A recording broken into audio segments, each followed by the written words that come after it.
Because I'm never on time for anything. Witchy crystal woohoo. With a warning label. Sorry, I only know him as the husband of Scarlett Johansson. So sorry, that was picked up on another mic. Welcome to Strangers Talking Politics, the brand new podcast that doesn't mind getting awkward. That's so much fun. I'm Alli, and you are? I am Bethany. And? Jesse. Yay. Two of the coolest people I might have ever met. We are so excited to be here. We are starting a new podcast in order to bring people together and foster conversations in the public outside of the talking heads on TV. Yeah, it's really interesting. So Alli and I met at work. I was doodling in my little corner, and she asked me to do her logo. And then I was like, yes, why are we not already working together? Right, like yesterday, and I was like, because I'm never on time for anything. I can't help myself. It's just, tardiness is a thing. Hey, perfect. Tardiness works out. Yeah, I'm tardy for the party, but I am always at the party. Exactly. And we did have a quick deja vu moment, which is the universe telling us that we're exactly where we need to be. Yeah, dude, So, it was like meant to be. For anyone who believes in deja vu being the universe telling you that you're supposed to be there, like me, that's what that is. In case No you're wondering. psychedelics involved either. This was just a regular old dream. Exactly. Yeah. I am very witchy crystal woohoo. I do practice witchcraft, so Oh. I do fully believe that, like I have a whole altar set up in my house. I'm not like scary goblin. Sweet. but, Okay, like, can we work on some knee pain here? yeah, I'll get a spell going for you. Yeah, there you go. Whip it up. Fresh frog legs or whatever. Yeah, if you ever come to my desk, I'll show you some of the spell jars and stuff I have sitting around. I gave one to our, who used to be our acting CEO. Really? I gave one to her when that's she kinda took neat. over for a little while, and she was Yeah. like, oh my God. That's so sweet. Yeah. That is sweet. She was like, do I open it? And I was like, Personalized God, smell. please don't. Oh, okay. Oh, no, don't open it. She was like, okay, I'm so sorry. No, that's, yeah. I feel like they maybe should come with instructions. They did, me. Yeah, Yeah. well, maybe written. I'm just saying. I know, yeah. Because I'm a little forgetful. Just pop Just one saying. open. I'd be like, oh, that looks like a starburst. What does it smell like? Oh, Satan's breath. And this is Jesse. Again. Yeah. yeah. Nice to meet you. I guess I should introduce myself. Yeah. Yeah. My name is just James Mullen. I was the Democratic candidate for Secretary of State, and I think that's how we met, sort of, through TikTok. Yeah. Well, it was interesting. So I had started during the election cycle trying to get to know my Montana candidates, and I'm a big TikTok user. That's my primary social media that I prefer, and I happened to run across some of your videos and then some of the other candidates as well, and I was watching and I thought that you had a really interesting voice, and especially when I compared messaging, I thought your messaging was actually reasonable versus over hyperbolic on both sides. I felt it was really... Well, I appreciate that. I tried. Yeah. I think that has to do with my background as a journalist and spending years trying to inform the public about what's been going on in our government. Mm-hmm. Mm-hmm. And so then I, not really knowing anything about you, to be honest, I didn't know where you lived or what you did or any of those things. I sent you a message and I was like, hey, what do you think about that? And you were like, we should meet at this brewery/coffee place. And I forgot my debit card at the time, and so I show up, and it was exceptionally awkward because not only do I not drink, but I don't drink coffee either. Oh, no. There you go. But I wasn't going to say anything because it doesn't really matter to me. But, I'll have coffee at night if I need to. But so it was kind of awkward because I'm sitting there like just drinking the house water. And he's like, I'll buy you a drink. They have any beer? And I'm like, I don't like beer. It's gross. It was rather interesting. And then tell the listeners what you told me in that moment. It was really odd. You're going to have to refresh my memory because... He says, I had a lot of offers for a podcast, and you are the only message I returned. Wow. And I was like, no pressure. I thought I was really just kind of blown away by that because I guess it just hadn't occurred to me. And I'm like, of course you've had lots and lots of offers for podcasts. I could see that. But then, after the fact. But then I was not only humbled and flattered, but now incredibly anxious. Like, oh God, the pressure is on. We've got to perform really well here, and I was like, I don't know what I'm doing, but we're going to give it a whirl. Well, I had been following your TikTok channel, and I'd seen the work that you'd done, and when you reached out to me, I was pretty excited about that. I really looked forward to the opportunity to work with you. Sweet. Well, thanks. Appreciate Insert that. Alli's TikTok here. With a warning label. I tell everybody who wants to go to my social medias, you need to be warned that I have strong feelings and strong opinions, and I do not share them. So, chances of people going to my social medias and being pissed off are kind of high. Hey, I mean, is that not what we're here for, though, is to have those sort of conversations? Kind of. I feel like your TikTok's more like very personal opinion, whereas here is more of like a conversation and being a little bit more open to hearing. Yeah, that's kind of what I think is like I view my social medias and the content that I put out there. I try to be informative, but I also, that's where I kind of verbally vomit my ideas that are in my head. And so in a format like this, one of the things that Jesse and I had talked about is that we wanted to get Montanans in particular, but people talking to each other again, even if we don't necessarily agree, because, I trust the people I know in my community more for developing good policy and having good ideas and understanding how things are affecting us than I do the talking heads on TV. We were talking about how do we get out of all of the hyperbole and the onslaught of really ridiculous talking points and rhetoric that comes at us constantly. How do we get down to reality here so that we can go on about our lives and be happy and still be good neighbors? Yeah, and I really liked the idea too when you started talking to me about it, because I try not to watch the news. Like, I'll watch clips every now and then online, but like I don't know, I feel like everything, and maybe this is just from, I don't know, weird bias or something, but I always feel like it's so scripted, and I don't trust that it's the actual person's opinion. They're just getting paid to say it. Yeah. You know what I mean? It's like they're not writing what they think. They're somebody else's. They're just reading off of a teleprompter, and then at the end of the day, it's like they could completely disagree with what they just said, but they're being paid to say it and spread it around. And it's like, I just don't trust that. Like, which may be a little bit naive, that I trust more like podcasts or like things like that I can source, and I can look these people up and I can watch them doing other things that aren't like their entire job isn't just news. Like, there's other things mixed into it, so you know them as a person. So when they say something, it's more like, yeah, I can kind of trust that that's what they actually think, instead of like, I don't like. I'm getting a real opinion here. This is genuine, right? Versus somebody just saying like the most vile and horrible thing they could possibly say that really has no bearing on the topic anyway. Right. And just obscures the facts of the pragmatics of what's going on, right? You're obscuring what's really going on for this super hyperbolic, I'm going to troll and dunk on this person with this not funny dark humor joke, Right. Well, it reminds me of the SNL skit with Michael Shea and what's the other guy? He's married to Scarlett Johansson. Oh, I'm so sorry. Colin Jost. Yeah.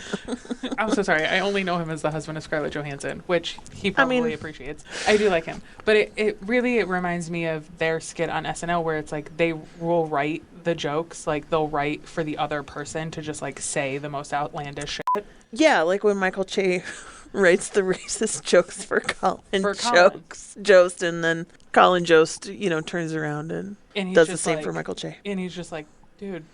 Yeah. Well, you probably don't know this because you haven't necessarily been inside political circles, but most of those columns aren't written by the people that present them or say they wrote them. I mean, right. Anything that's coming from like the director of a party or a political figure higher than State House is probably putting their name on a column written by somebody else. Or, I mean, it's just completely inauthentic style of communicating. Which just to me is so aggravating.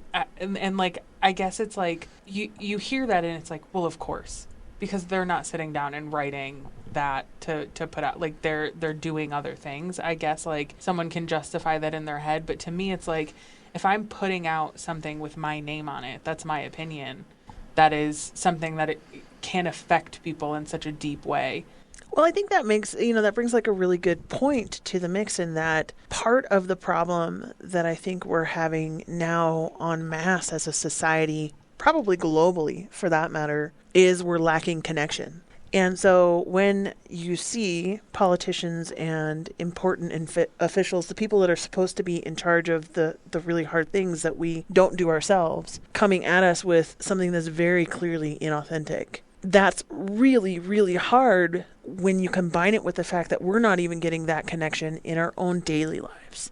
And so I think moving forward, the winning ticket is going to be a winning ticket, or just honestly, just the decent thing to do is tap into authenticity, tap into truth, tap into, this is what I think. I may not know everything, but this is what I do know. And I think politicians who do that will actually not only fare better in elections, but I think they'll serve better when they get to their positions. Yeah, I was having a conversation with my partner. He's more like knowledgeable about politics than I am. He tries to like explain things to me, and like I was so politically illiterate that like I legitimately had to have him sit me down one day and explain to me the difference between a Democrat and a Republican, because I had no idea. I was like, they're just, what does that mean? What did he say? Yeah. I don't even remember, but it was just like the way he was like, okay, like these are the Democrats, these are the Republicans, this is like, like why are there two parties? Like why does it matter who's a Republican and who's a Democrat? Like kind of all of these things, and it wasn't even necessarily of like these people believe this and these people believe this, because that to me I was like, I just don't know, and it's also like gray where it's like they could believe some of it and then not all of it, so it's like why would they lean? But it was just like, anyway, the political spectrum is complex and everybody sees it a little bit different. And it's interesting that you bring that up, because I struggle with that as well. I have my perception of the political spectrum, and it includes definitions that I think a lot of people don't have. And so when I say that I am progressive, I think people think that makes me crazy liberal, instead of separate from liberalism or the Democratic Party. I don't consider myself a Democrat. I consider myself to be a progressive person. Then there's another set of people who hear progressive and they think that I'm leftist or communist. And I don't identify with either of those either, because those are too extreme for me, and I'm still pro-capitalism, just in a different way than maybe a Democrat or a Republican or anybody on the right would be. But I'm not anti-capitalism the way that a leftist or a communist would be. And so that spectrum can be really different for every different person. And sometimes I wonder if maybe people should be defining kind of a set spectrum so that people at least have a perspective of where they might fall. And I think that it might need to include more than just Democrat, Republican, centrist. See, I think maybe that's where I kind of differ. So coming from not really knowing anything about labels or politics or what kind of any of that means, I guess I never understood why people cared. You know what I mean? It's like I cared more about like what somebody believes. What are their what are the policies that they are behind? I don't really care if you're a Democrat or you're a Republican or you're whatever. Like, what do you stand for? Like, do you believe that all humans should have basic rights? Then I don't really care what your label for your voting is. You know what I mean? Like, do you believe that women should have the right to do what they want with their own body? Whether you're a Republican, Democrat, liberal, whatever. Yeah, I don't know if the labels really matter so much anymore. I live in a rural community, and people vote Republican and Democrat all the time. People who consider themselves progressive Democrats regularly vote in the Republican primary because they don't have any Democrats to vote for in their primary. And ultimately, this last election simplified everything. If you're a Trump supporter, you're a Republican, no matter what you believe. And if you don't support Trump, then you're lumped in with the Democrats. You're anything else. Yeah. Yeah. And I think I really do wish, and I know that this is something that will never happen, at least in my lifetime. Like, I do think that, like, we just kind of need to get away from those labels a little bit. Like, I think there are things that are good to have labels on. I just don't think that politics is one of them. I understand, like, the whole, like, you having two parties, so you know, it's not like a, whatever the term is for it, where it's like, it's just one party that's taken over everything. But, like, I really think that you should be voting, what is the... it's the judges in Missoula where they can't have Republican or Democrat listed. It is your nonpartisan races. Exactly. And the only thing that you have to go by on whether or not you want to vote for that person is a list of what they believe. Like, what policies do they align with? And not for nothing, as far as I have been told, which could be incorrect, most people vote more quote-unquote Democrat-leaning when the labels are stripped away. Because most people believe in just fundamental rights for people. Because whether you're a Democrat or a Republican, there's so many of these things that are happening in the world that you don't agree with, but and I feel that there are people who maybe feel that they have to be like, I agree with these things because my party agrees with these things. Yeah, I think it's a really interesting question, right? Because we're actually going to come up on that in the legislature, where the Republicans in the Montana legislature now are working towards trying to get nonpartisan races declared as partisan so that judges can declare.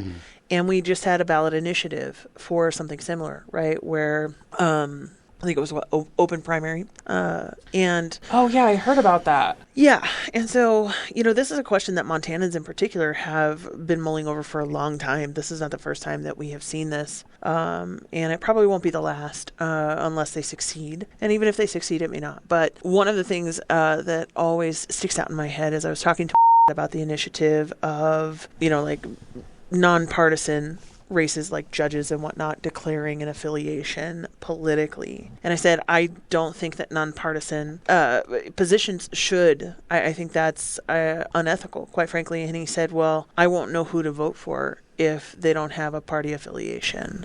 Right, which is my problem. Like, I don't think that you should be voting for somebody based on the party. I think you should be voting for them based on the politics. Like, yeah, because it fosters a very blind trust. But then I think that also speaks to potential apathy within the voting public, or maybe just exhaustion. Because, I think a lot of times voters, that's why they want party affiliation, because they can say, usually I align with these guys. I don't really know what's going on with this, but I trust them to make the decision that I would want to make. So I'm just going to pick them instead of diving into the issues and knowing and having an information base to really determine who's going to choose. Well, and that's the ideal. That's what they would like to see happen. But the reality is different. What you usually experience is people will fudge it. They'll lie. They'll say they're with another party in order to get elected.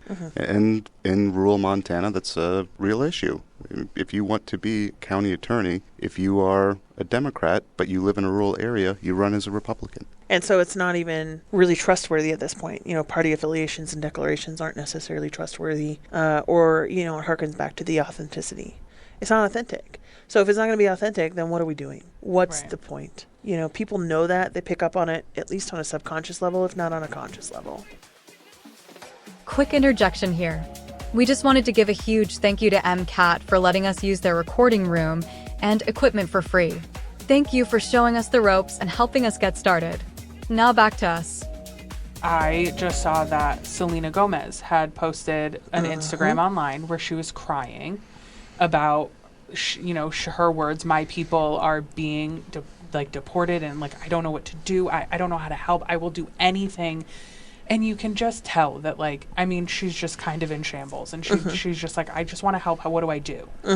And she deleted it because she was getting so much hate and just the craziest things that people were saying to her. Oh yeah, I saw a Twitter excerpt video where someone had said, well, her great-grandpa was an immigrant from Mexico, and so maybe she should lose her birthright citizenship and be deported too. And, I get that online there's a culture, a dunk culture. I get that there's a troll culture and that online is a safe place for people to be really vile because they don't have to worry about real-world implications because they don't see them. But I also think that that's part of the problem, per se. And I think so many things about the online space that it could be nicer and it could be better. I don't foresee it happening, but I also think that if you're going to partake, you have to get a thick skin, knowing that this is what you're walking into. And I have often thought myself, should backlash ever come on me for myself, how would I handle that, right? And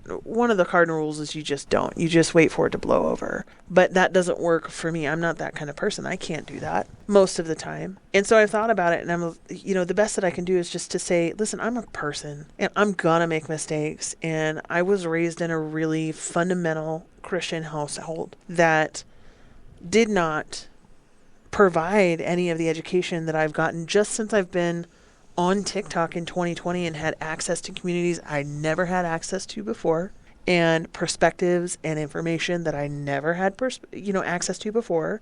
And now that I'm deconstructing those things, now that I am working through those thoughts and understanding them and trying to work them out of my personal life, it's not an overnight process. I'm still going to make mistakes, and they're still going to hurt people, and I'm going to still feel terrible about that. I'm going to try every day to not do that, but it's inevitable I'm going to make a mistake. It's inevitable I'm going to make a misstep. So expect that. Right. And when it happens, I'm happy to apologize, and I'm happy to learn, and I'm even happy to learn from the affected party. But to bring it back to, I was looking up while you were talking, the tweet. It was Sam Parker, who ran for U.S. Senate in Utah in 2018, posted about her saying that Selena Gomez has an entitlement attitude towards America like her illegal grandparents. Maybe Selena should be deported too, which he then later quote tweeted and said, "Deport Selena Gomez," to which she responded on her story that said, "Oh, Mr. Parker, thanks for the laugh and the threat." And it's just like that to me, like, first of all, her grandparents, regardless of if she is a billionaire or whatever her fame status is, it's like her parents came here and got citizenship, and then her parents were then born here, which gave them birthright citizenship, and then she was born here. Hello, voiceover God. Quick correction, her grandparents came to America, not her parents, and both of her parents were born in Texas, making them American citizens. So she is an American. Mm-hmm. So how are you going to say that she needs to be deported? She is a, third gen? Is it technically third gen because her grandparents got citizenship? I would consider it that way because it's 3 generations of citizens. So she's a third generation of an immigrant. But she's a brown person. Right. But it's like, and you want to deport her? Well, I think the lesson a lot of politicians learn from this election is that you should say the terrible thing. And I don't know if you saw the story earlier this week. This is a quote from a Flathead County commissioner up in Kalispell. And he said, "The root cause of homelessness was the breakdown of the American family, and that began with black families. It started with the black population of the United States." Oh, God.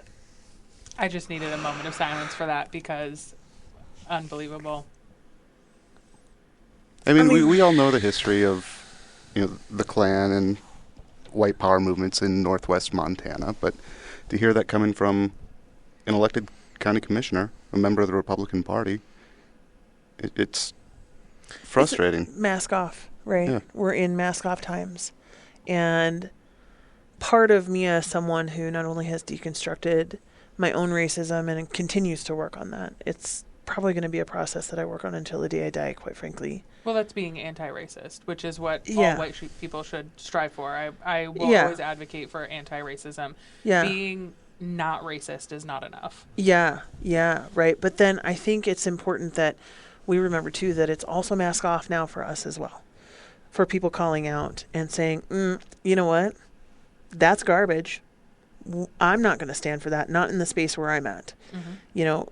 If you believe that, I'm sorry for you, but that's not acceptable. I'm going to call it what it is. Because for some reason, the one thing that racists hate the most is to be called a racist. And I don't understand that.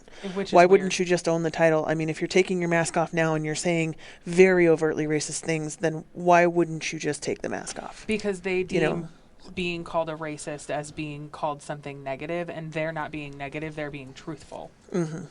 Look, we're in a very uncomfortable time, and we'd spent in politics most of the last decade, a lot of people, particularly on the left, separating themselves from anything that made them feel uncomfortable. And we are now in a position where you don't have a choice. You're seeing that coming at you every single day, no matter what. And people that have some degree of privilege and some degree of power, I think they really need to be able to step forward, make their voices heard, and be good allies and advocates. And I think they should step forward. I think that definitely, just seeing it's been how many days into Trump's presidency and the amount of things I don't know, that 10 have already, years. It feels like I know 70. I think I'm 75 by now. But all of the things that have happened, I really do think, like, listen, if you have privilege, like, you need to, this is the time to use it. Mm-hmm. Like, this is the time for you to step up and use your privilege to to help people, because I mean, what is it going to take for you to finally say something? And by the time you get to that point where you're finally going to say something because now it's affecting you, all of those people that you should have stood up for are gone or dead. Mm-hmm. And there's not going to be anybody left to stand up for you. Exactly. Now you're on your own. The library will be closing in 15 minutes. Please make your final selections and take them to the checkout area. Please return all laptops at this time. Those using meeting rooms, please end your meeting, clean up, and vacate the room. Thank you.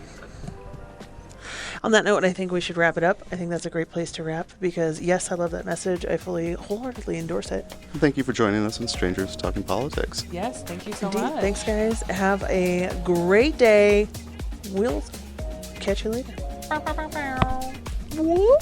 If you would like to be a guest on the Strangers Talking Politics podcast, head to stppod.com and tap the Be Our Guest tab.